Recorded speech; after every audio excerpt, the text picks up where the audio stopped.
비공개로 돌린 라비 동영상들을 다시 공개 돌리시거나 볼 수 있게 할 의향이 있으신가요? 라고 말씀하셨는데, 사실은 라비제코라스 영상들을 비공개로 한 거에 대해서 고민을 며칠 했어요. 저는 사실 이거를 12월 23일 날 알았고, 사실 보면은 신학자라는 사람들도 어떻게 보면은 뭐 불륜한 사람, 뭐 한 사람 되게 많거든요.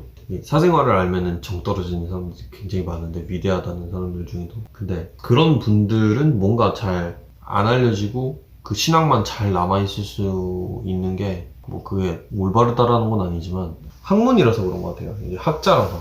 예를 들어서 예전에 그 요더라는 사람 있잖아요. 기독교 윤리학에 지금도 읽히는. 근데 그 사람은 굉장히 뭐 한번 찾아보시면 굉장히 안 좋은 그런 일이 있었는데, 불륜 정도가 아니라 이제 제자들을 이렇게 성추행을 아주 계획적으로 한 그런 일이 있었는데, 그 사람은 아직도 그 신학이 남아있거든요. 그러니까 읽히거든요. 그러니까 그런 경우에는 이제 학문과 삶을 완전히 분리해서 본 거죠. 근데 그거에 대해서 제 생각은 잘 모르겠는데, 신학자일 때 그런 것 같아요. 그러니까 학문, 예를 들어서 신학이라는 걸 정말 학문이라고 본다면, 이게 뭐 신앙이랑 상관없이 진짜 신학을 학문이라고 본다면 분리해서 보는 게 맞는 것 같기도 해요. 왜냐면은 예를 들어 아인슈타인이 불륜을 했다고 상대성 이론이 의미가 없어지는 건 아니잖아요. 만약에 정말 물리학과 신학을 동일하게 학문이라고 본다면 그게 충분히 가능하다고 보는데, 문제는 뭐냐면 라비는 학자가 아니라는 거예요. 라비는 기독교를 전도하는 사역을 했던 사람이기 때문에, 목회자들도 마찬가지죠.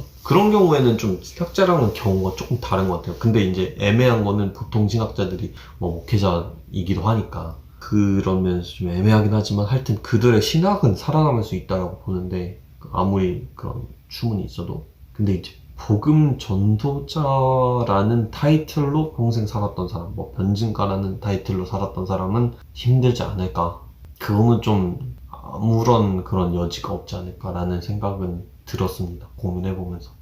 그런 영상은 살려두기가 좀 어렵지 않을까. 왜냐면 그 사람은 기독교 신학을 연구한 사람이 아니라 복음을 전하는 그런 역할을 했던 사람이니까. 그런 사람이 그런 성추행 그런 것들이 나왔을 때 더 이상 그 강연을 올려놓을 이유가 없겠죠.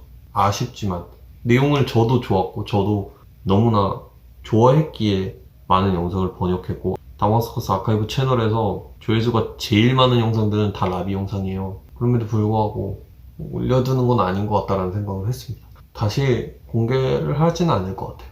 네. 성화에 대해서 절망을 느낀다. 맞아요. 저도 이번에 느꼈어요. 네. 칼렌츠 이후. 칼렌츠도 제가 되게 좋아했던 목회자인데, 그럼에도 불구하고 타격이 없었던 이유는, 이 사람은 조금 그래도 이미지가 좀 양아치야. 아 그래? 인기뽕에 취해가지고 그럴 수 있었겠다 하는데, 라비제코라스는 좀 이미지도 전혀 그런 사람이 아니니까 확실히 저도 성화가 되는 건가 라는 생각을 했는데, 제가 내린 결론은 뭐냐면요, 이거는 제가 생각했던 것만 나눌게요. 더 정답이 아닌데, 되게 많잖아요. 뭐 빌 하이벨스 얘기도 나오고 되게 많잖아요. 유명 복음 전도자나 목회자나 굉장히 뭐 성화된 것처럼 보였던 사람들, 그리고 정말 대단했던 것처럼 보이는 사람들, 그 사람들 보면서 어떤 사람들은 뭐 복음의 능력에 대해서 회의감을 느끼고, 또 어떤 사람들은 사람은 원래 보는 거 아니야, 주님만 바라봐야지 라고 얘기하는데, 다 맞는 얘기라고 보는데, 거기서 뭐를 놓치고 있냐면, 예를 들어서 라비라는 초거대, 굉장히 거대한 글로벌 선교단체거든요. 거기에 수장, 자기 이름까지 달고 하던 수장이 무너졌어요. 그런 식으로. 그런 복음의 능력이 없는 건가? 라고 했을 때, 그러니까 자연스럽게 어떤 전제를 하고 그런 질문을 던진 거였냐면, 스스로 그렇게 위대한 능력을 보이는 거대 사역자들은 더 복음에 성화되었을 것이다 라는 그런 전제가 어쨌든 간에 있으니까 그런 거에 충격을 받고, 그런 거에 실망감을 느끼고 복음의 능력의 회의를 느끼는 건데, 사실 성경을 보고 초대교회를 보면은 그런 경우가 없거든요.